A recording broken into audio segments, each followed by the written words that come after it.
What's going on, everybody, and welcome to Week 10 of the fantasy football season. Can you believe it? It's already Week 10, and there are a lot of folks out there who could use some help on the waiver wire. For that, we bring in the princess of props, the best in the business, Jen Piacenti from Sports Illustrated. And Jen, the quarterback position is a little bit thin right now. You've got injuries all over the place, but there's at least one quarterback who you think you could pick up and maybe start this week.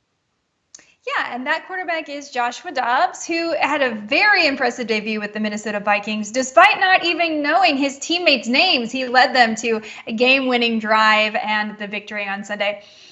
Dobbs has actually been someone that you may have streamed already this season because he has the third most rushing yards, and he has been a very competent quarterback. And in Superflex leagues where you need a couple or during tough bye weeks, Josh Dobbs may have already come in handy for you. Well, now he gets an upgrade of offensive weapons, potentially even Justin Jefferson, the best wide receiver in NFL, coming back in the coming weeks, possibly even as soon as this week. So I like him here. Now, it is a tougher matchup this weekend with the Saints, but after that, it gets even better. It's the Broncos and the Bears. So he's someone you could hold for longer. I also like Will Levis. I like Derek Carr.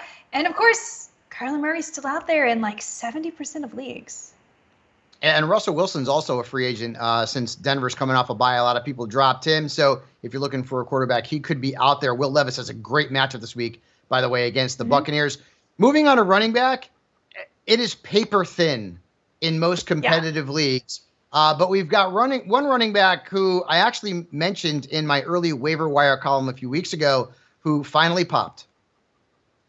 And that running back is Keaton Mitchell, an undrafted free agent rookie who popped out for 138 yards and a touchdown on Sunday. Now, I feel like we have to bear in mind that this is still possibly a three-headed monster. You've got Gus Edwards, who, you know, he may have been phased out of the game on Sunday because he had a toe injury that caused him to miss practice last week. So after he scored his 2 touchdowns and they got out to a big lead, there was no need to continue pushing him out there. Justice Hill took the bulk of the snaps in the fourth quarter, though, when they were kind of resting their starters. So that would indicate that Mitchell may have been bumped up in the committee. But do remember, this is the Baltimore Ravens, and Lamar Jackson can vulture touchdowns at any time. So yes, I do think he is the priority add. He's the only one on the waiver wire that has that potential to be maybe Devon Achane-like. There's a possibility, but do temper expectations. However, you may need to go ahead and put in a big bid depending on your competition.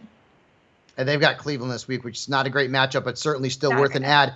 Wide receiver is a lot deeper. There are more options, and we're going to start off with DeMario Douglas there in New England, who will be playing in Germany this weekend. DeMario Douglas is the receiver I'm prioritizing for the Patriots.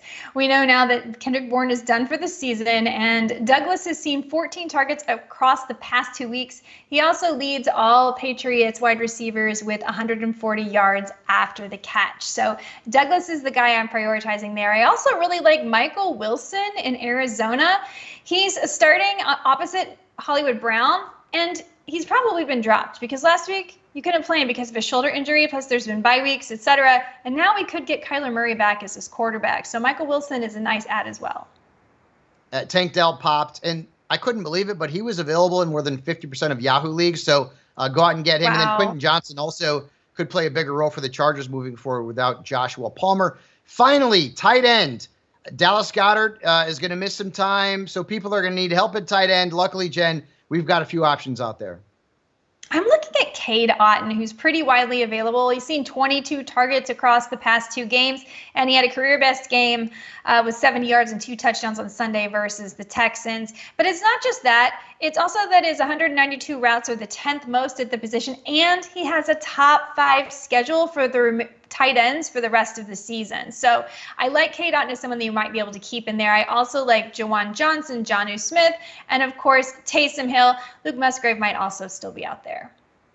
Yeah, Musgrave's out there in a lot of leagues. Not a great matchup this week, but still a guy that if you need help at tight end, he's out there on the wire. Jen, of course, you are the best. And make sure you're checking out Jen's entire list of waiver wire ads over at Sports Illustrated at si.com/fantasy. And of course, my player ranking, stardom and sit 'em, and so much more. We are here to help you win a fantasy football championship at si.com/fantasy.